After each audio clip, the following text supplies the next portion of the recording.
Mahal na hari, pinagbibintangan po ang inyong lingkod. Kalahating oras pa lang po sa palasyo si Binibining Shenwu. Pero sinasabi na niyang papatayin ko raw po ang buong pamilya niya. Ano bang ginawa niya? Pinagre-relax niya lang po ako. Ano pa? Sabi niya po, ngayong nasa palasyo na, ituring ko na raw itong sarili kong tahanan. Magalang na pananalita lang yon. Kaninong tahanan ba ang palasyo? Sa mahal na hari po. Hindi po iyon ang ibig kong sabihin. Kung ituturing ko talaga itong sarili kong tahanan. Ngayong araw, magagawa kong maupo kahit saan. Bukas, magagawa ko ng maglakad-lakad kung saan-saan. At sa susunod na araw, siguradong magpapasa na ng sumbong ang mga opisyal. Na ang anak ng general ng Zenbei ay walang galang sa hari. Pagkatapos niyan, ang tatay ko na ang susunod nilang titirahin. Mula sa isang magalang na salita, umabot na agad ang isip mo sa tatay mo. Mahal na hari, marami na nga po akong nilaktawang senaryo sa isip ko. Mahal na hari, mahigit 20 taon na po akong nagsisilbi sa palasyo. Hindi ko po magagawang magsalita sa may pintuan ng palasyo. Ng mga bagay na laban sa inyo. Natatakot lang po ako na si Binibining Shen ay kabahan dahil ito ang unang pagkakataon niya rito. Paano mo na lamang kinakabahan ako? Shenwu, nandito po ako, mahal na hari. Huwag mo na munang isipin yan. Pinagbabawalan akong mag-isip. Mukhang mas malala pa ang sitwasyon kaysa sa inaakala ko. Pero hindi niyo naman po ako pwedeng sisihin ng burrito. 7 araw na ang nakalipas nang magsimulang mag-isip ng kung ano-ano ang tatay ko. Dahil sa husay mo sa pagbabantay sa hangganan. Gagantimpalaan kita ng ginto, pilak at mga mamahaling sutla. Hindi pa matatag ang sitwasyon sa hangganan. Kaya ang hukbong Shen ay mananatili sa ilalim ng pamumuno ni General Shen. General Shen, 3 sunod-sunod na biyaya ang dumating sa inyo. Nagpapasalamat po ako sa inyong kabutihan, mahal na hari. Matandang Zhou. Nandito po. Ipadlak ang pinto ng bodega. I-check niyo ulit ang lahat ng listahan ng mga pumasok at lumabas na gamit ngayon. General, kaka-check lang po natin yan noong kamakalawa. Hindi naman ako pinuri ng mahal na hari noong kamakalawa. Masusunod po. General. Ang kahon na ito ay naglalaman ng mga lumang listahan ng hukbo na inaamag na. Buksan mo. Huwag na po talaga. Habang sinasabi mong huwag na, lalo ko namang gustong makita. Shen Zhaoshan. Aking may bahay. Gusto mo bang magbilad ng lason? O gusto mong mawala ang 2,000 pilak sa kabilaran? Kalahating araw pa. Kalahating araw pa at isasama na kitang ibilad sa labas. Hindi ko naman dinamihan ang asin ngayon. Hindi ito tungkol sa sabaw. O, kainin mo na. Tungkol ito sa buhay ko. Kung may sakit ka, magpatingin ka sa doktor. Yan nga ang balak ko. Saan ka pupunta? Sa silid aklatan. Nasa silid aklatan ba ang doktor? Wuer, huwag kang gagaya sa tatay mo. Ina. Titignan ko lang po siya. Gusto ko lang malaman kung hanggang saan na ang narating ng imahinasyon niya. Sa sinabi mong yan, parehong-pareho na kayo. General. Kakaakyat pa lang ng mahal na hari sa trono. At hindi pa rin payapa sa hilaga. Ang hayaan kayong mamuno sa hukbo sa mga panahong ito. Ang pinakaligtas na desisyon. Dahil na masyadong ligtas, kaya may problema. Anong problema roon? Bakit hindi niya binabawi ang kapangyarihan ko sa hukbo? Dahil nagtitiwala siya sa inyo. O baka naman hindi. Hindi pa nasusupil ang baby. At hindi pa matatag ang 3 probinsya. Hindi sa ayaw niyang bawiin ito ngayon. Kundi dahil mahirap itong bawiin sa ngayon. General, hula niyo lang po iyan. Kapag nagkatotoo ang hula, huli na ang lahat. Kung gayon, ano po ang balak niyo, General? Mauuna na akong magbigay. Ibigay ang kapangyarihang militar. Ibigay ang anak ko. Ang iba, nagpapakita ng katapatan sa pamamagitan ng mga petisyon. Pero ang ama ko, katapatan ng alay, anak naman ang isasakripisyo. Anong klaseng lugar ba ang palasyo? Bata pa ang mga binibini. Hindi po kayo pwedeng pumili na lang ng kahit sino. Siyempre, hindi pwedeng basta-basta. Kapag tapat ang ipinadala, baka maloko lang sila.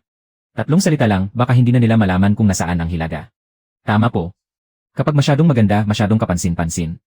May punto rin po iyon. Kapag mabait ang ugali, baka apihin lang. Paano kung matapang ang ugali? Baka bubugin niya ang mga konsorte. Bakit hindi na lang ikaw ang pumasok doon? Sa sobrang mapagduda mo, sigurado akong walang sinuman ang makakapanakit sa'yo. Kung babae lang ako, talaga namang papasok ako. Mukhang nanghihinayang ka pa. Ama. Wuer. Sasabihin ko na po, hindi ako ganoon kaganda para mapansin. At maayos naman ang ugali ko. Pero ang pagiging mapagduda mo ang kapansin-pansin. Ikaw na nga. Dahil pareho kayong may sakit sa utak. Pinuri siya ng guro na matalino raw siya. Pag uwi niya, tinanong niya ako kung gusto ba siyang ipahamak ng guro sa pamamagitan ng sobrang papuri. Ipinagtabas siya ng panganay niyang ate ng kapa. Sinukat niya ang kwelyo gamit ang ruler ng kalahating oras. Masyado raw masikip, baka masakal siya. Binigyan kita ng karagdagang hita ng manok. Paano kung biglang sumalakay ang baby? Kapag masyadong mataba, hindi makakatakbo ng mabilis. Pakinggan mo nga yan. Noong 6 na taong gulang ka, naaalala mo pa ba ang saranggolang ibinigay ng kapatid mo sa labas? Naaalala ko, sabi mo kapag may nagmagandang loob ng walang dahilan. Siguradong may masamang balak. At anong nangyari pagkatapos? Pinapaakyat niya ako sa puno para kunin yon pero hindi ako pumunta. Siya ang umakyat. At nabalian siya ng binti. Tingnan mo. Anong tinitingnan mo dyan? Nadulas lang siya sa pag-akyat sa puno. Sige, ituloy niyo lang ang pag-aaral sa puso ng tao, aalis na ako. Biro na kung biro. Masyado nang mataas ang katayuan ng pamilya Shen ngayon. Maaaring hindi nagdududa ang mahal na hari sa akin. Pero ang mga tao sa palasyo, hindi tayo tatantanan. Hindi nila palalampasin ang pagkakataong gamitin ang isyu ng daan-daang libong hukbo sa hangganan. Ang pagpasok mo ay para mabawasan ang mga bumabatiko sa atin. At para mabigyan ang mahal na hari ng dahilan na huwag mahirapan. Kung gayon, ano pong gagawin ko sa loob ng palasyo? Manatiling buhay. Wala na. Wala na, huwag kang makipag-agawan sa pabor ng hari. Huwag magpabida, huwag makialam. Ang mga bagay na ibinibigay ng iba, tingnan mong mabuti. Ang mga sinasabi ng iba, pag-isipan mo ng 3 beses. Ama, hindi po ba kayo nagtitiwala sa akin? Masyado nga akong nagtitiwala sa iyo. Ito ay galing sa templo. Walang lason, walang karayom, at walang peking sulat. Binantayan ko ang paggawa nito mula simula hanggang dulo. Gusto mo pa bang? Itanong kung saan galing ang abo ng insenso. Hindi po. Meron ka nito. Ano po ito? Pilak na karayom. Sinong ama ang magbibigay ng pilak na karayom? Sa unang pagkakataon na papasok ang anak sa palasyo. Praktikal ito. Bawiin niyo na po ito. Meron na nito sa loob ng palasyo. Narinig ko po iyon.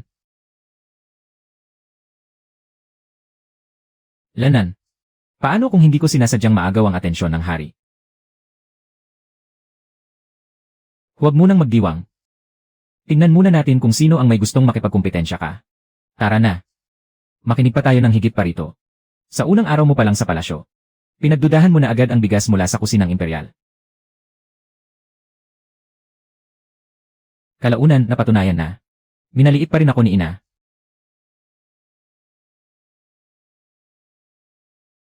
Konsorte Shen, pagod po kayo sa biyahe.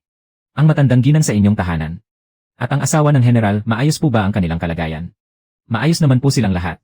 Mabuti naman po, normal lang nakabahan sa unang pagpasok sa palasyo. Huwag po kayong masyadong mailap, konsorte. Kapag nagtagal na kayo rito, ituring niyo na po itong sarili ninyong tahanan. Ay! Konsorte. Tinanong niya ang tungkol sa pamilya ko. Napakagalang naman ng nani na to, di ba? Tapos, pinatuturing niya sa akin na parang sariling bahay ang palasyo. Magalang din, di ba? Pero kapag pinagsama mo ang dalawang sinabi niya. Una, inalam niya ang kalagayan ng pamilya ko. Pagkatapos ay tinutukso akong magsabi ng mga bagay na labag sa batas. Kung sumagot ako ng basta-basta, edi yari na ako, wala nang galang-galang. Konsorte, sa tingin ko po. Huwag ka nang mag-isip. Consort Shen. Nakikisuyo po, nani, samahan niyo akong humarap sa mahal na hari. Talaga naman pong ihahatid ko kayo, mahal na hari. Hindi tamang-tama, madadaanan naman pala.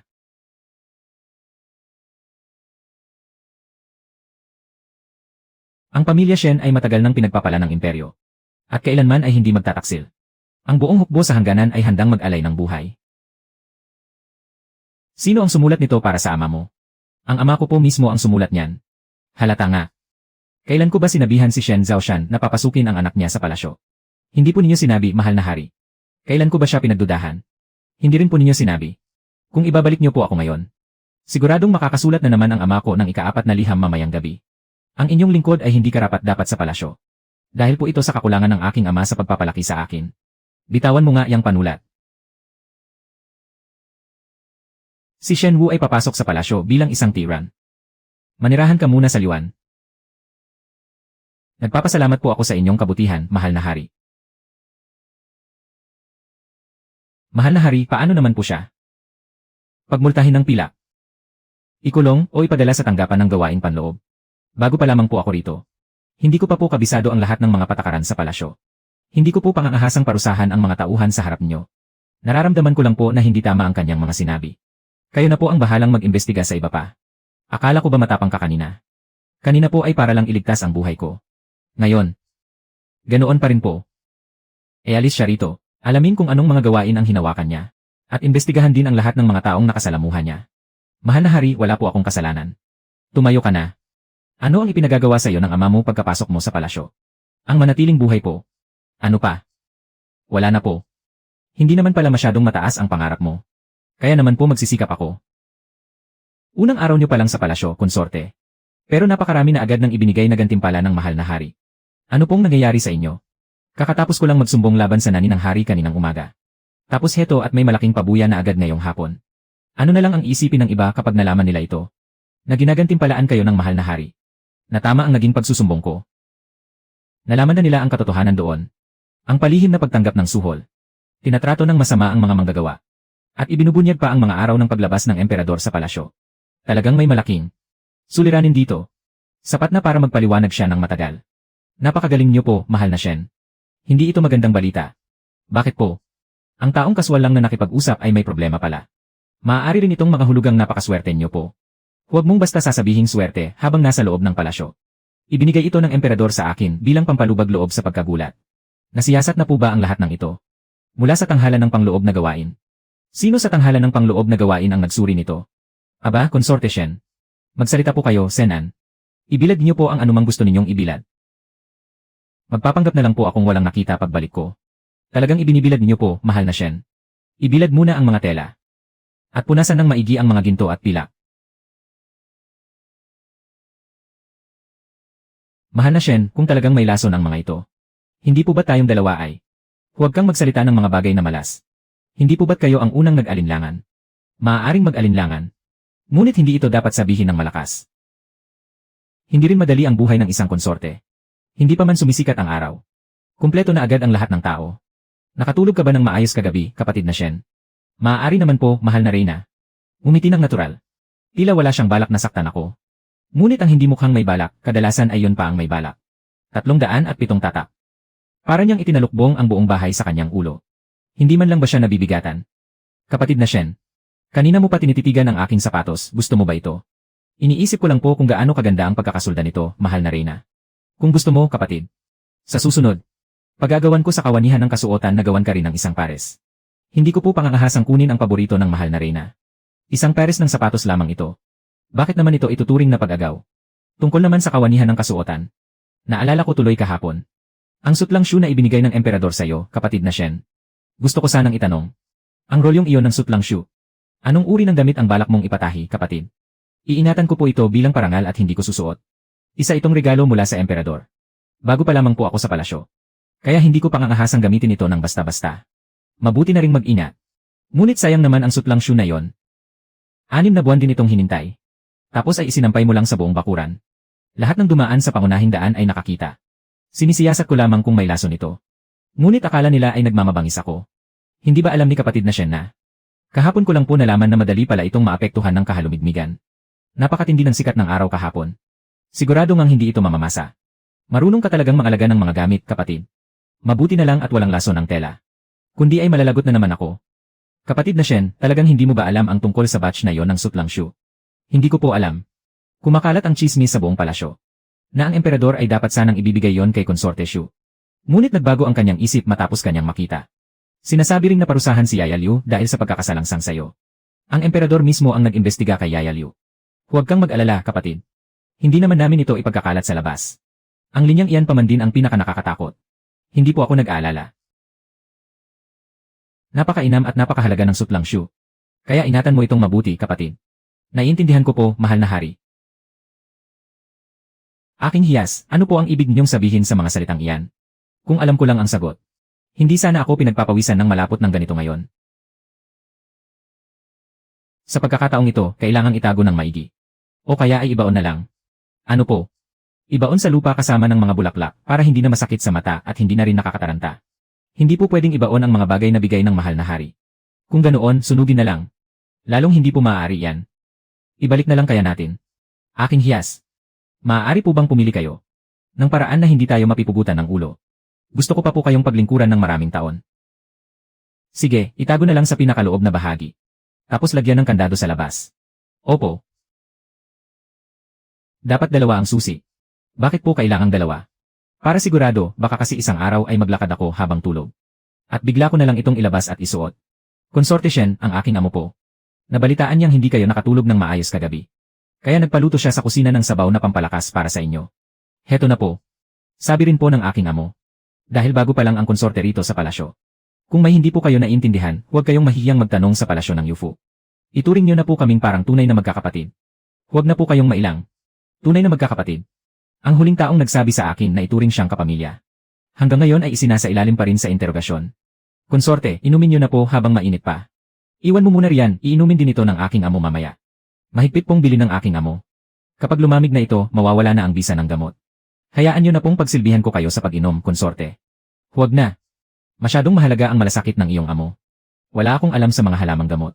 Ang pag-inom nito ng basta-basta ay isang malaking pagsasayang. Isang mangkok lang naman po ito ng sabaw na pampalakas. Bakit po kailangang maging ganito kailang, konsorte? Ang malasakit ng iyong amo. Paanong masasabing lang naman? Kinghe, kunin mo ang lalagyan ng pagkain. Konsorte, ano pong gagawin nyo? Pupunta tayo sa Taiyuan. Itatanong natin ng malinaw kung gaano karami ang dapat inumin sa isang beses. Bago ba o pagkatapos kumain? At kung ano ang mga pagkain dapat iwasan? Hindi naman po yata kailangang mag-abala ng ganyan. Hindi ito abala, wala naman akong ibang ginagawa. Sumama ka na rin sa amin. Para kung magtanong man ang konsorte Shu, ay may saksi na magpapatunay para sa akin. Na talagang pinapahalagahan ko ang mangkok ng sabaw na ito.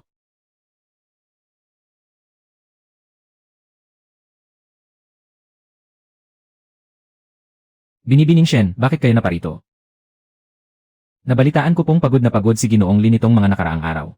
Kaya nagdala ako ng pampalakas na sabaw. Ano ang laman nito? Huwag kang magsalita ng kung ano-ano. Ito po ay sabaw para lumakas ang katawan ng Ginoo. Siguradong wala itong anumang problema. Suriin niyo po ng mabuti, Ginoo. Ang sabaw na ito ay ako mismo ang nagluto. Wala po itong problema. Ikaw mismo ang nagluto. Kung ganoon, bakit sa tingin ko? Ay parang balisa ka pagpasok mo pa lang sa pinto. At tila nanginginig ang iyong mga hakbang. Ginoong Shen, baka naman ang alilang ito. Ay natatakot lang na mapasok kayo. Kaya siya nagmamadali. Nagmamadali, sa tingin ko ay may itinatago siyang masama. Maglalakas loob ka bang uminom muna ng isang higop ng sabaw na ito? Konsorte, ano pong gagawin natin sa sabaw na ito? Isil niyo ito, at isulat niyo rin ang lahat ng sinabi niya kanina. Hindi naman po ito ininuman ng konsorte. Kaya hindi kami makakagawa ng medical na record. Kung ganoon, gumawa kayo ng record ng sabaw. Wala pong ganoong record dito sa Taiyuan.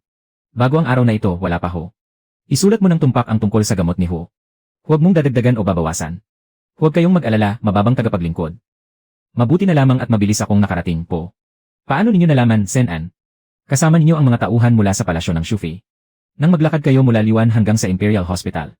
Lahat ng nakakita sa inyong mga trabahador sa daan ay mabilis na nakapagparating ng balita sa mahal na hari. Sa palasyong ito, ang pinakamabilis kumalat ay hindi ang utos ng hari kundi ang chismis. Kahapon ay si Liunani. Ngayon naman ay ang sabaw ni Shufi. Ano naman bukas? Hindi pa po alam ng inyong lingkod, mahal na hari. Talaga bang naisip mo na yan?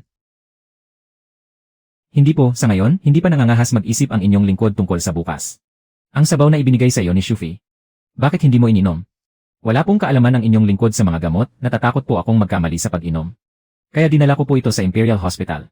At ipinasuri ng sabay-sabay sa 6 na Imperial Physician. Nandoon po silang lahat noong oras na yon. Aha, talaga namang sinusulit mo ang mga tao rito. Naintindihan mo na ba ngayon? Bahagya po, mahal na hari. Magsalita ka. Walang sabaw sa palasyo na basta-basta na lamang idinudulot ng walang layunin. May mali kay Liunani. At may mali rin sa sabaw. Pakiramdam mo ba ay lahat ng tao sa palasyong ito ay gustong magbalak ng masama laban sa iyo? Hindi po nangangahas ang inyong lingkod na mag-isip ng ganyan, mahal na hari. Napakarami po kasing tao. Hindi po kakayanin ng inyong lingkod na isipin silang lahat ng sabay-sabay. Kaya kailangan ko pong paghinalaan sila ng isa-isa. Lumabas ka muna. Hindi ikaw kundi siya. Mag-imbestiga ako sa palasyo ng Yufu. Bago lumabas ang katotohanan. Huwag kang magkakalat ng kung ano-anong salita sa labas. Naiintindihan po ng inyong lingkod, mahal na hari. Ano ang naiintindihan mo? Kung kumalat ang chismis na ang inyong lingkod ang nagpabagsak kay Shufi, mas mabilis pa po akong mamamatay kaysa sa karaniwan. Mabuti at alam mo, ipahatid ang utos. Ipagbawal ang paglabas ni Shufi sa palasyo ng Yufu sa loob ng 3 araw. Lahat ng tao sa palasyo ay kailangang sumailalim sa investigasyon. Ang sinumang humawak ng insenso pampakalma sa kawanihan ng serbisyong pampalasyo ay dalahin din dito para tanungin. Ano na naman ang iniisip mo? Masyado po bang maikli ang 3 araw? Hindi po sa nagrereklamo ang inyong lingkod na masyadong magaan ang parusa. Natatakot lang po ang inyong lingkod na paglabas ng kanyang kamahalan pagkaraan ng 3 araw. Ako ang unang-unang hahanapin at paghihigantihan niya. Lumabas ka na. Masusunod po.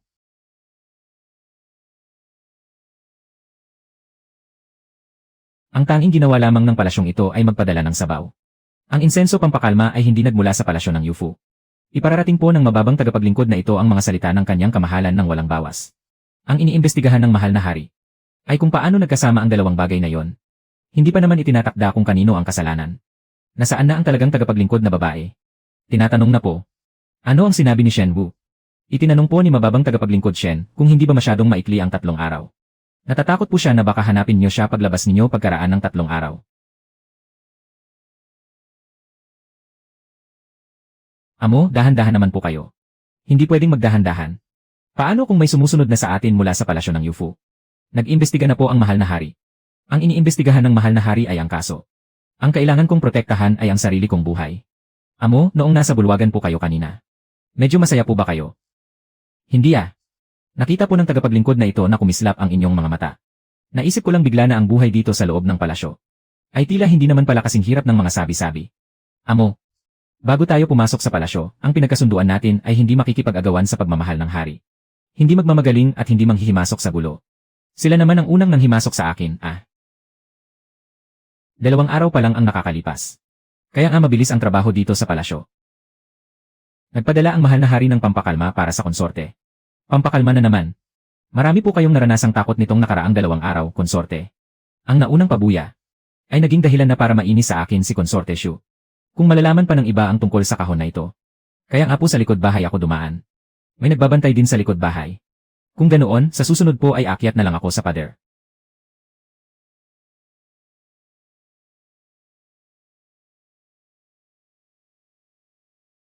Teka. Nagbibiro lang po ako. Huwag niyo po seryosohin, konsorte. Amo ko. Hinaan niyo lang ang boses niyo. Talaga bang ibabaon niyo yan? Kapag nasa loob lang ng silid ang kahon, makikita ng iba na binigyan ako ng pabuya ng mahal na hari. Dapat ibaon ang mga ginto. Para hindi mapansin ng iba. Iwanan lang ang bakanteng kahon. Hindi ba mas halatang itinago niyo ang mga ginto? May punto ka. Mag-iwan tayo ng 2 piraso sa loob. Hindi po iyon ang ibig kong sabihin. Nakakulong si konsorte Shu sa kanyang silid. Sarado ang palasyo ng Yufu para sa investigasyon. Amo ko. Bago kayo pumasok sa palasyo, naisip niyo ba na magkakaganito? Siguradong naisip na yon ni Ama. Gusto ba ni Ate Shen ng tsa? Hindi na. Ano po ang tinitingnan niyo? Tinitingnan ko lang ang paligid. Marami ka sigurong kinatakutan nitong mga nakaraang araw, aking kapatid na Shen. Maayos ba ang tulog mo kagabi? Salamat po sa inyong pag-aalala, mahal na Reyna. Maayos naman po ang aking tulog. Sa tingin ko, hindi ka naman mukhang takot, kapatid na Shen. Mukhang masumisigla ka pa nga. Duwag po ang inyong lingkod. Madali po akong mawala ng tulog kapag may nangyayari. Kapag hindi ako makatulog, mas matagal lang na nakadilat ang mga mata ko. Kung mas matapang ka lang ng kaunti, baka baliktarin mo na ang buong palasyo. Hindi ko po magagawa yon. Si Yaya Liu at si konsorte Shu. Lakas loob mong inimbestigahan. Ang mahal na hari po ang nag-imbestiga kay Yaya Liu. Ang manggagamot naman po ang sumuri sa sabaw. Ang tanging ginawa ko lang po ay ang hindi uminom. Nakakaaliw ka talaga. Nakakaaliw din ang tingin ng pusa sa daga. Sa wakas, napansin din niya ako. Mahangin dito. Amo ko, ako po mismo ang nagtimpla ng tsaang ito. Paano naman ang mga dahon ng tsa? Kinuha po sa bodega. Sinong humawak? Mas nagiging maingat ka na ngayon. Tinatamad lang po akong sumagot. Sumusulat ng liham para sa pamilya. Nagtatala lang ng ilang bagay. Bawal tingnan. Araw-araw naman po akong nakabuntot sa inyo. Ano pa po ba ang hindi ko pwedeng makita? Habang mas kaunti ang alam mo, mas hahaba ang buhay mo. Itinuro na naman ba yan ng general? Sarili ko itong napagtanto. Mas nakakatakot pala yan. 3 beses ngumiti ang Reyna ngayong araw. Pinakamabait ang pangalawa.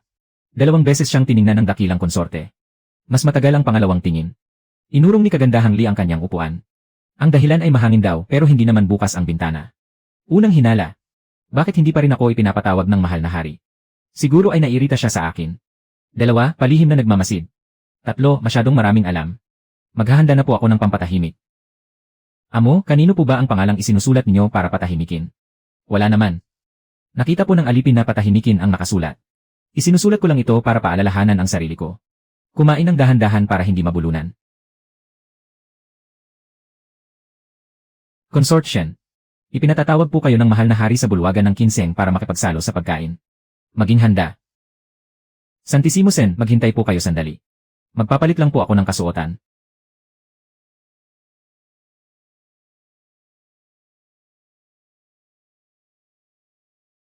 Ano po ang ginagawa ninyo? Mabuti ng handa, baka sakali.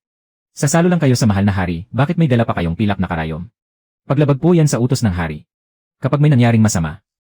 Pagliligtas po ito sa buhay ng hari. At paano kung wala namang problema? Hindi ko naman ilalabas to. Di ba sabi niyo po kanina walang lihim na maitatago sa palasyo? Kaya nga sa labas pa lang ng bulwagan. Iabot ko na muna ito kay Santissimo Sen. Ano naman po ang pagkakaiba niyon?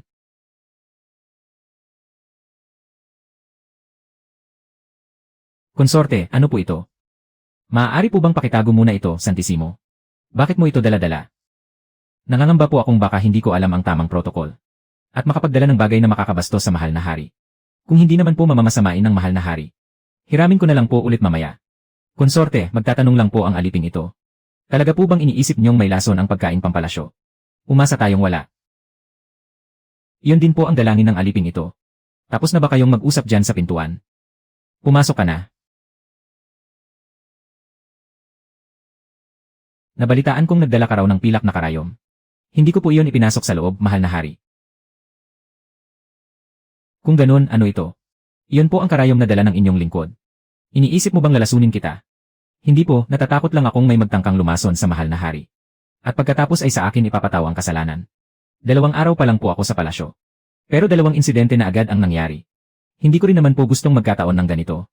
Nandito ka sa bulwagan ng Kinseng. Wala ka bang tiwala sa akin? Hindi po sa wala akong tiwala, mahal na hari. Kung ganun, umupo ka. Ligtas na.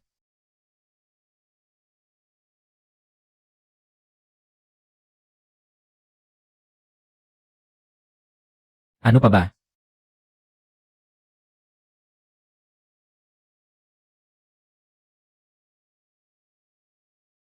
At ngayon naman. Salamat po, mahal na hari.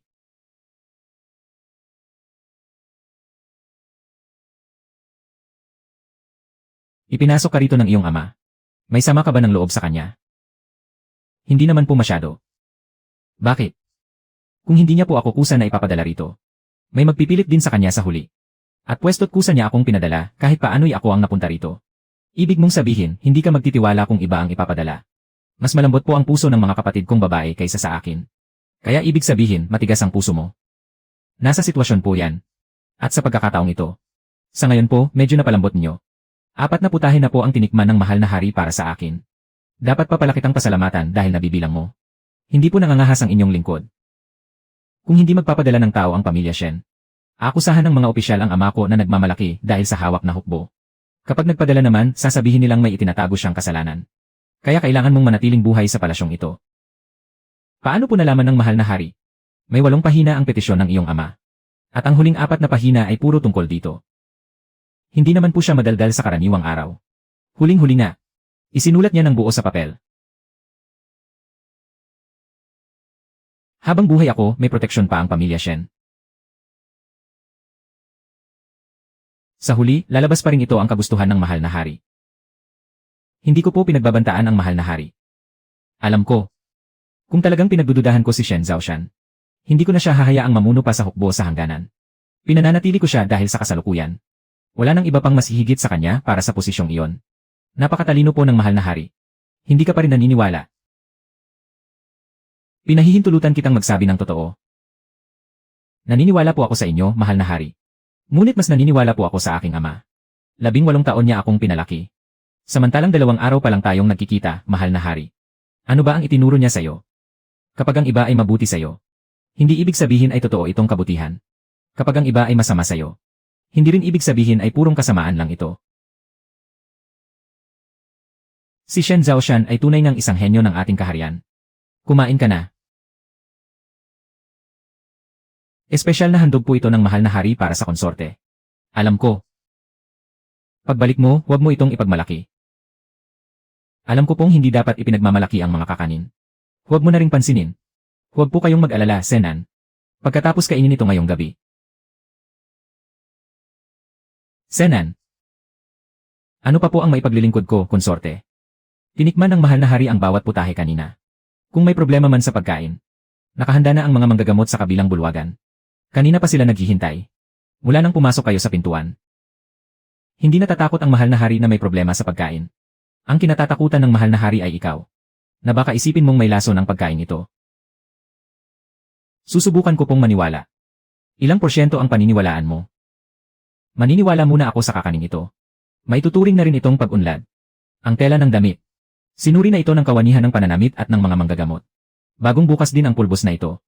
Ginamit na ng manggagamot ang kalahati ng kahon para masiguro. Kaninong sulat kamay ito? Sulat po ito ng punong manggagamot.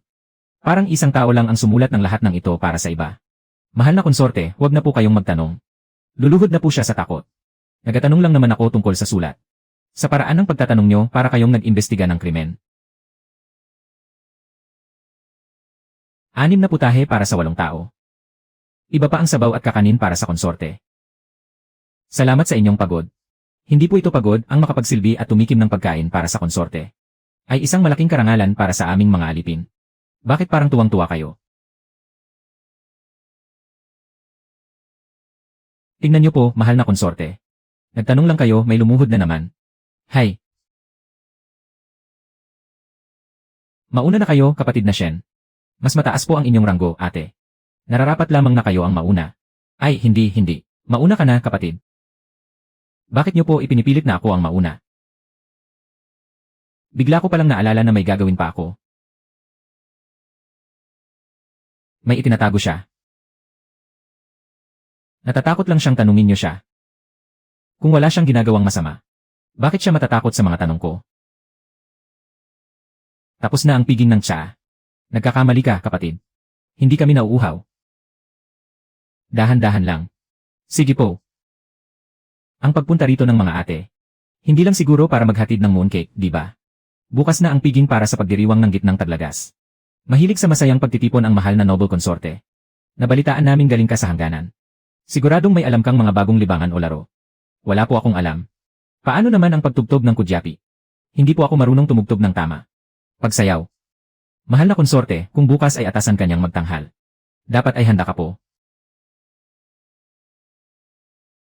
Mabuti naman po siguro ang intensyon nila, amo. Maaari ring inutusan sila ng konsorte. Para tiktikan kung ano ang mga kaya kong gawin. Kung ganoon, anong gagawin natin? Kahit anong itanong niya. Sasabihin kong wala akong alam. Wala po ba talaga kayong alam? Kaya nga ito ang pinakaligtas na paraan. Ama, bakit ko pa kailangang mag-aral ng sayaw na may espada? Ang maraming kasanayan ay proteksyon sa katawan. Ang panganay na kapatid ay nag-aaral ng alpa. Ang pangalawa ay nag-aaral magpinta. Habang ako ay nagpapaikot-ikot ng espada na parang unggoy na nagtatanghal. Iisipin nilang sumasayaw ka lang. Pero pagkakataon mo na yon para maghanap ng butas. Anong butas po ang hahanapin ko? Tingnan mo kung sino ang gustong mamatay sa'yo. Paano kung wala namang gustong pumatay sa akin? E di ituring mo na lang na ehersisyo para sa katawan. Nagtuturo ka lang ng sayaw sa anak mo. Pero kailangan talagang may halong panganib sa buhay. Sa gitna ng labanan. Ama, nasa loob tayo ng bakuran, hindi sa digmaan.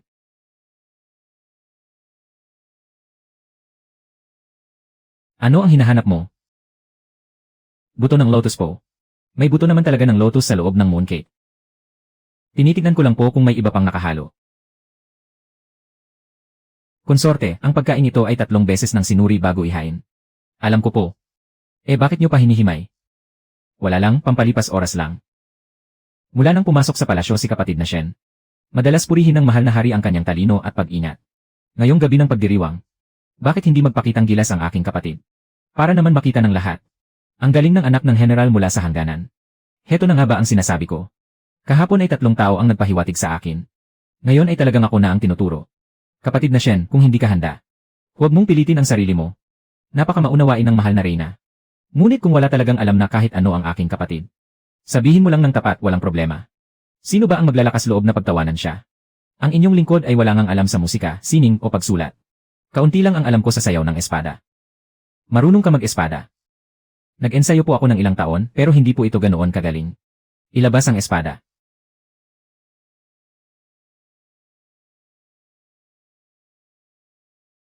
Konsorte, hanggang sa kailangan lang, huwag mong totohanin. Huwag kayong mag-alala, Senan. Sa tuwing naririnig ko ang mga salitang iyan, kinakabahan po ako ng husto.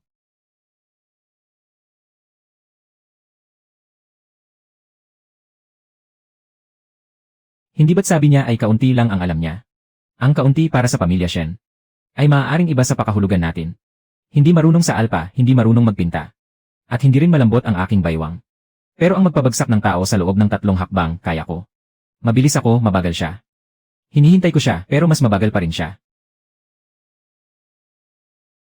Ganyan na nga ang tugtog niya, nagagawa pa niyang tumitig ng masama sa akin.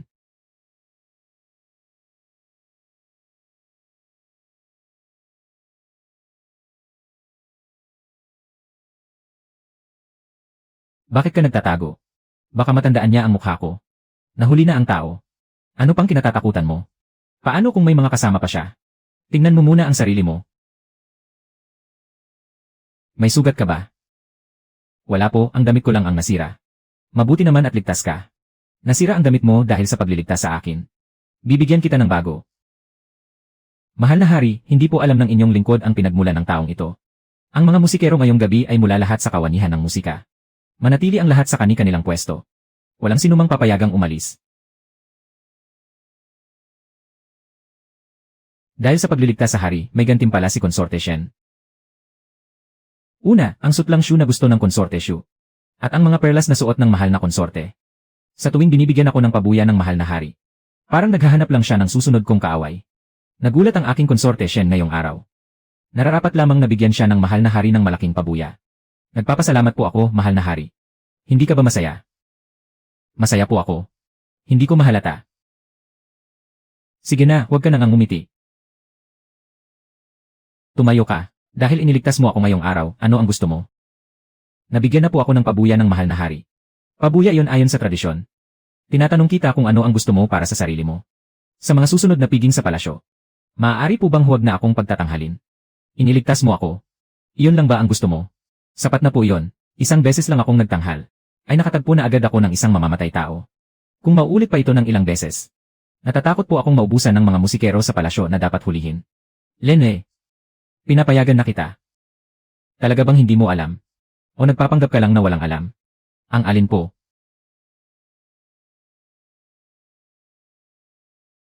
Hindi ang sugat ang tinutukoy ko.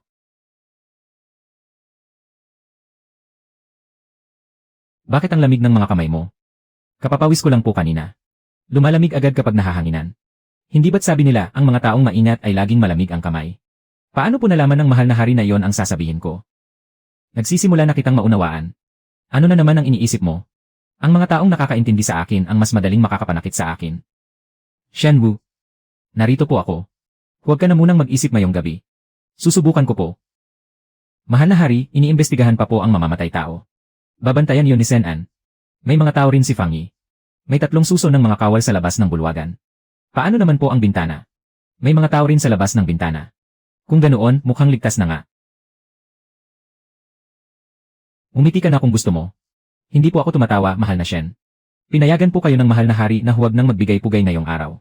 Isang malaking biyaya ito. Kagabi, inubos niya ang lakas ko. Tapos ngayon, hindi na ako kailangang magbigay-pugay. Ano na lang ang sasabihin ng mga tao sa labas? Sasabihin nilang paborito kayo ng mahal na hari. At ano pa? Sasabihin nilang nagiging mayabang na kayo dahil sa pabor na ito. Kita mo na. Pero kagabi, hindi ba't kayo rin naman ang? Wala po akong sinasabi, mahal na Shen. Kunin mo ang maliit na kwaderno. Gising na ba ang konsorte Shen? Gising na po siya, tuloy po kayo, Senan. Umamin na ang mamamatay tao kagabi. Ang tao ay mula sa mansyon ng Marquis Yongchang, na ipinasok sa kawanihan ng musika. Marquis Yongchang, ang ama ng mahal na noble consort. Nakikipagsabuatan ang Marquis Yongchang sa mga dayuhang opisyal. Nakakuha na ng mga liham ng pakikipag-ugnayan sa loob ng kanyang mansyon. Pinalibutan ng mga kawal ang mansyon kagabi. Nadakip na rin ang mga sangkot. Pansamantalang hindi pinapalabas ng kanyang silid ang noble consort. Naghihintay na lamang ng hatol. Sigurado po bang siya yon? Mayroon pong mga salaysay, liham, at mga testigo. Hindi kaya pagkatapos kong ituro ang espada sa kanya, ay hinulaan na lang nila ang lahat. Konsorte Shen, ang pag-imbestiga sa kaso ay hindi isang laro ng hulaan. Sino ang mag-akala? Inireklamo ko lang na pangit tumugtog ang musikero. Tinutukan ko ng espada. Pero ang ama pala ng noble consort ang naipakulong ko. Ipinapasabi po ng mahal na hari na magpahinga kayo ng mabuti at huwag nang mag-isip ng kung ano-ano. Senan, sa tingin mo ba ay posible yon? Ipinahahatid lamang po ng lingkod na ito ang mensahe ng emperador. Nagkaloob po ang mahal na reyna ng isang hiyas na ruwi. Upang pawiin ang inyong takot. Nagkaloob naman ang biyuda ng 100 taong ginseng. At personal na kuminang ng 2 kabanata ng Sutra ng Kapayapaan si Binibining Li. Tingnan ninyo, amo. Iginagalang po kayo ng lahat sa palasyo. Kapon lang ay hinihintay nilang mapahiya ako. Ngunit hindi na ngayon. Ang mabilis na pagbabago sa loob lamang ng isang gabi ang tunay na nakakatakot. Magagamit pa ba natin ito na kaloob ng mahal na reyna? Ilabas mo muna sa pinto. At iyong hiyas na Rui. Huwag mong hawakan ng matagal, baka mabasag. Ang mga pampalakas naman. Dalhin mo sa Imperial Medical Academy. Amo. Ano man ang iregalo nila, pakiramdam ninyo ay gusto kayong ipahamak. Ano po ba ang dapat gawin para maging ligtas? Kapag wala silang ibinigay, iisipin nyo namang may malaking pinaplano silang masama. Kahit ano na lang po, mali para sa inyo. Lumalakas na ang loob mo kamakailan na. Dahil din po sa mahusay ninyong pagtuturo, amo. Ella.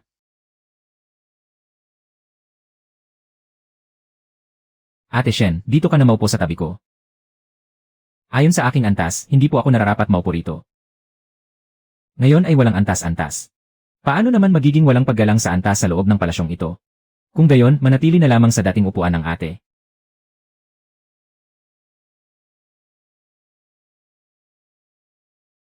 Bakit ba napakalayo ninyo sa akin? Mainit po. Mainit din sa akin. Kapatid na Shen, malaki ang naitulong mo sa pagprotekta sa kanyang kamahalan kagabi. Lubos ding natutuwa ang Emperatrice Biyuda. Kung masama ang iyong pakiramdam, maayos lang kahit hindi ka dumalo ngayon. Ang pag-aalala ng Emperatrice Biyuda at ng mahal na reyna ay labis na kinatatakot ng mababang lingkod na ito, opo. Tumayo ka at magsalita. Hindi kailangang lumuhod sa bawat sandali. Mas ligtas po kapag nakaluhod. Naiintindihan ko na ngayon. Kung bakit walang magawa sa iyo ang emperador. Maupo ka na. Ngayong gabi ay pagbibigay galang lamang, walang sabaw. At wala ring mag-aatas sa iyong magtanghal. Amo. Araw-araw ninyong isinusulat ang napakaraming ito, may pakinabang ba talaga? Meron. May nahuli na po ba kayo? Wala pa sa ngayon. Kung ganun, para saan pa po yan? Kapag may nangyaring masama balang araw. Kahit papano ay alam kong napagdudahan ko na ito noong una. Ano namang silbi ng pagkaalam kapag nangyari na ang masama? Patawad po sa pagiging madaldal ng lingkod na ito. Tama ang sinabi mo. Kaya dapat bago mangyari ang masama ay magsulat pa ako ng marami. Amo, kapag mabuti sa inyo ang emperador, isulat nyo rin po. Hindi ka ba nag-aayos ng kama dyan? Hindi naman po kasamang naisama ang mga mata ko sa pag-aayos. Lumabas ka at magbantay sa pinto. Hating gabi na po. Hindi na darating ang emperador. Dumating na ang mahal na hari. Amo, dyan po paboritong umupo ang emperador. Kapag kinakabahan kayo, dyan kayo sumasandal. Huli na ang lahat. Kakaning Osmanthus na naman. Ayaw mong kainin. Gusto po. Iniisip ko lang po, na may dalang pagkain ang mahal na hari ngayon. Tanda mo palang 2 beses akong pumunta rito nang walang dala. Hindi ko po natatandaan. Ano ang itinatago mo? Wala po talaga. Kung ganun ay lumapit ka rito. Sabi mo ay walang bagay. Mahal na hari. Ano ang hindi pwedeng tingnan? Mga walang kwentang sulat lamang po ito ng mababang lingkod na ito. Kahit walang kwenta ay itinatago mo pa rin. Dahil po walang kwenta kaya kailangang itago. Ngumiti ng 3 beses ang emperatrice ngayong araw. Ang pangalawang beses ang pinakamahinahon. Hinalang may kasunod na balak. Lumipas na po ang isang ito. Kung lumipas na, hindi na po ito kasama. Maaari ko na po itong burahin. May 7 silangang perlas sa buhok ng maringal na konsorte. Hinalang nagpapakitang gilas ng yaman. O kaya'y nagpapahiwatig na mayroon siyang 7 tusong balak. Medyo padalos-dalos na po ang isang ito. Tumingin sa langit ng 7 beses si konsorte din ngayong araw. Hinalang naghihintay ng kalapating tagahatid mensahe. Ngunit umulan pagkatapos. Baka nga tumitingin lang talaga siya sa langit. Alam mo naman palang maaari kang magkamali ng hinala. Alam ko po, kaya nga po, hinala ang isinulat ko. Hindi ko naman po sinabing tiyak na yon nga. Napakasama ng pagtugtog ng musikero sa 3 hanay noong piging ng gitnang Taglagas. Sa katunayan, isa siyang mamamatay tao. Dahil ba talaga sa kanya kaya? Napakasama ng tugtog kaya sinaksak mo agad siya ng espada. Hindi naman po buong buo dahil doon. Dinitigan pa po niya ako ng masama. Dapat ay nahiya siya dahil hindi siya makasabay sa tugtog. Hindi ang mangirap ng tao. Ang pagtitig ng masama ay nagpapakita na wala siyang pakialam kung maganda ba ang tugtog niya o hindi. Kaya naramdaman ko po noon na hindi siya naparito para lamang tumugtog. Bakit hindi mo isinulat ang bahaging ito? Nabulag po ako sa galit noon. Kaya kalaunan ko na lamang po napagtanto. Ano pong ipinagtatawanan niyo, mahal na hari? Akala ko noong una ay itinatago mo lang ang iyong husay. Ngunit ngayon, tila labis ka lamang palang nag-isip. Nagkataon lang na tumama ka ng 1 beses. Nakatatlong tama na po ako, mahal na hari. Nakasusulat ka ng 10 hinala sa isang araw. Kaya mas marami kang pagkakamali. Hindi naman po nakasasakit ng iba ang aking mga pagkakamali. Mahal na hari, mga haka-haka lamang po ang mga yon. Hindi po maaaring gawing ebidensya. Alam ko. Kung ganoon, bakit mo dinala rito? Upang magsilbing mga pahiwatig po. 2 beses na nagpuslit ng impormasyon si Yaya Liu tungkol sa kinaroroonan ng hari. Ang taong tumanggap ng mga mensahe ay may ugnayan sa katiwala ng mansyon ng Marquis Yongchang. Ang reseta ng sabaw sa palasyo ni Consorte Shu ay pansamantalang binago ng Yaya sa kanyang tabi. Ang nakatutulong sa pagtulog na insenso naman ay galing sa ibang linya ng kagawaran ng Sambahayang Imperial. Ang mga tao sa magkabilang panig ay kapwa tumanggap ng pilak mula sa mansyon ng Marquis Yongchang. Kaya batid ba ito ni Consorte Shu? Sa ngayon, ang nalaman pa lamang natin ay nais kanyang mapahiya sa harap ng madla. Maaaring hindi niya alam ang tungkol sa insenso. Ang sabaw lamang ay hindi sapat upang mawalan ako ng sarili. Nais kanyang mahilo at mawalan ng galang. At may gumamit sa kanya upang palalain pa ang sitwasyon. Nais ng Marquis Yongchang na ilayo ng hari ang pamilya Shen. At nais din niyang bakantehin ko ang posisyon ng marinal na konsorte upang mapayapa ang mga puwersang sumusuporta sa kanya. Ang taong nagbabalak ng masama sa iyo ay maaaring hindi ikaw ang tunay na pakay. Ngunit kung sa akin tatama ang patalim, ako pa rin ang masasaktan. Kaya nga iniimbestigahan ko ito. Mabigat ang mga hakbang ng bagong katulong ni Consorte de. May mga kalyo sa pagitan ng kanyang hinlalaki at hintuturo.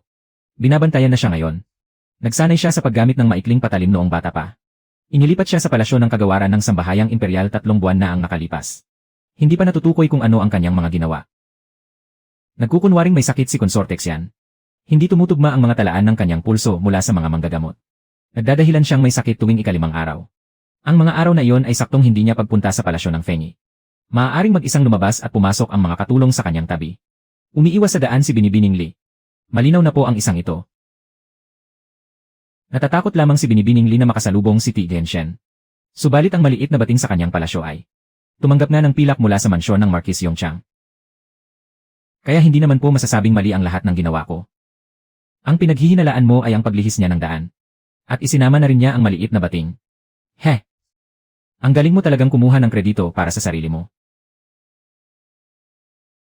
Ang reyna, ang mga konsorte, pati si Limiren. Kahit ang mga tagahiwa ng gulay sa kusina ng palasyo ay nakatala. Bakit wala ako rito? Ang pagmamanman sa yapak ng emperador ay isang krimen na may parusang kamatayan. Ang pamilya Shen ay laging nag-inat. Hindi ko isinulat. O baka naman may isa pang libro. Meron nga po. Wala pong ibang libro. Kung ganoon, nakasulat iyon sa likurang bahagi nito. Mahal na hari. Sa unang pagkakataon, kumain ang mahal na hari ng 4 na putahe. Hinala, gusto niya akong mapalagay. Sa ikalawang pagkakataon, nagpadala siya ng mga kakanin. Hinala, naaalala pa niya. Sa ikatlong pagkakataon, dumating siyang walang dala. Hinala, itinuturing na niyang sariling tahanan ang liwan. Ano naman kung ituring ko ang liwan na parang sarili kong tahanan? Maaari naman po talagang gawin iyon ng mahal na hari. Bakit hindi mo sinabi sa akin? Hindi ko po nangahas. Ipaimbestiga ang mga pangalang nakasulat dyan. Mahal na hari, akin po ang mga yan. Ngunit marami po riyan ang mali. Kaya nga investigasyon ang gagawin, hindi pag-aresto.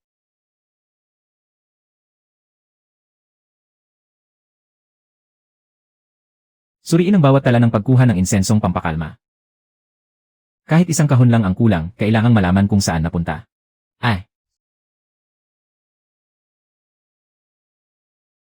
3 buwan na siya sa palasyo.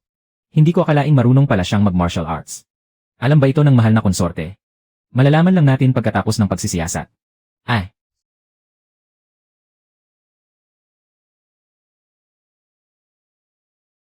Totoong may dating karamdaman ang mahal na konsorte. Ngunit sa huling 3 beses na nagdahilan siyang may sakit. Hindi tumutugma ang tibok ng kanyang pulso. Naghatid lang ako ng mensahe para sa iba ng 2 beses. Hindi ko alam na ito pala ay pagtataksil sa bayan.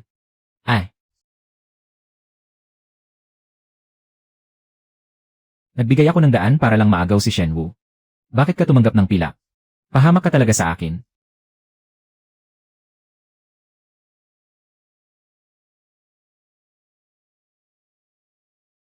Mahal na Shen, may 2 na namang inilabas. Lanan. Hindi ba't gusto niyo naman talagang malaman ang katotohanan? Ang malaman ng totoo at ang makitang may dinadala palayo ay 2 magkaibang bagay. Natatakot ka na? Dati pa naman po akong takot. Magsusulat ka pa ba sa susunod? Opo, magtatala pa rin ako. Pero lalakihan ko na ang pagkakasulat ng salitang hinala.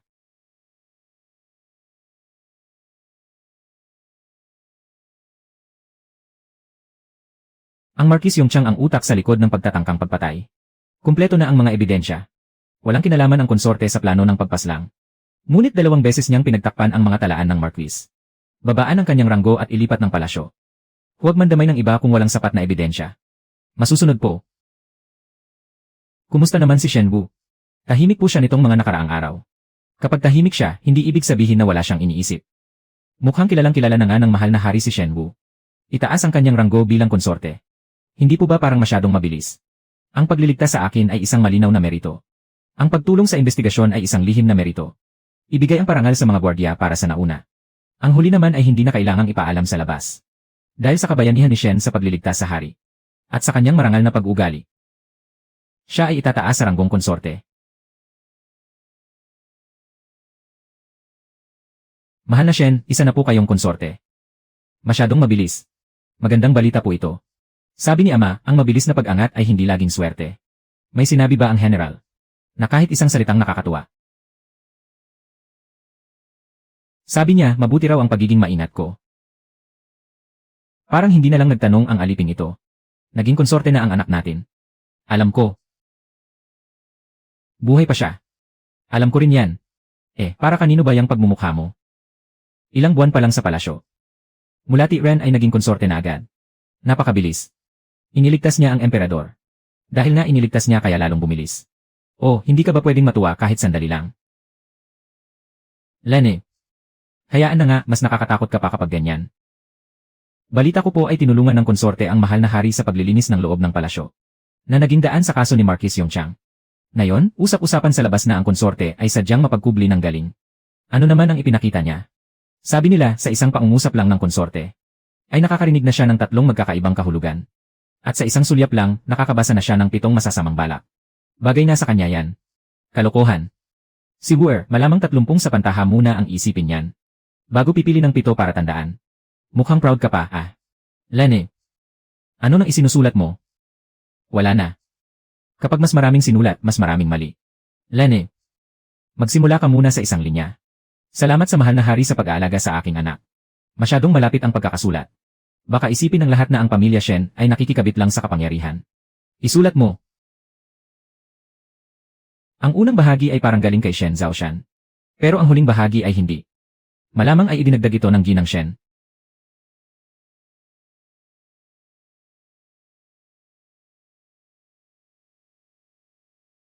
Ilalabas ko na po agad ito ng palasyo, mahal na hari. Teka lang.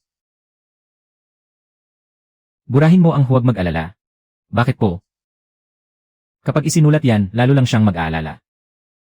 Nagsisimula na ring mag-ingat ang mahal na hari kay General Shen. Patawad po sa aking maling nasabi. Ano nang gusto mong sabihin? Masyado pong mabilis ang pag-angat ko, mahal na hari. May gantimpala sa bawat tagumpay. May parusa sa bawat pagkakamali, paanong naging mabilis yon? Hindi ganyan ang isipin ng ibang tao. Lene. Sabi pa ng iba, sa isang tingin mo lang ay nabisto mo na ang salarin. Maling akala lang po nila yon. Bakit hindi mo ipaliwanag? Nagpaliwanag na po ako. Pero iisipin lang nila na mas lalo ko pang itinatago ang totoo. Mukhang naiintindihan mo naman pala. Ayaw po ba ng mahal na hari na masyado akong mapagduda? Nagkasala po ako. Hindi pa ako tapos magsalita. Mas mabuti nang nakaluhod na para sigurado. Masyado kang mapagduda. Minsan ay nakakairita na. Minsan ay nagkakamali ka rin ng hinala. Pero kahit papaano, hindi mo ginagawang ebidensya ang iyong mga hinala. At hindi mo rin ginamit ang aking kapangyarihan para sa pansariling paghihiganti. Hindi ko po magagawa yon, mahal na hari. Alam ko. Sa susunod, kung hindi ka mapalagay, magtanong ka lang. Ang mga pwedeng ipaliwanag ay ipapaliwanag ko. At ang mga dapat imbestigahan ay ipapaimbestiga ko. Hindi po kaya dumating ang araw na mapagod ang mahal na hari sa akin. Pagod na ako. Pero ang pagkapagod ay hindi nangangahulugang ayaw ko na sayo. Kung ganoon, ano po ang habol ng mahal na hari?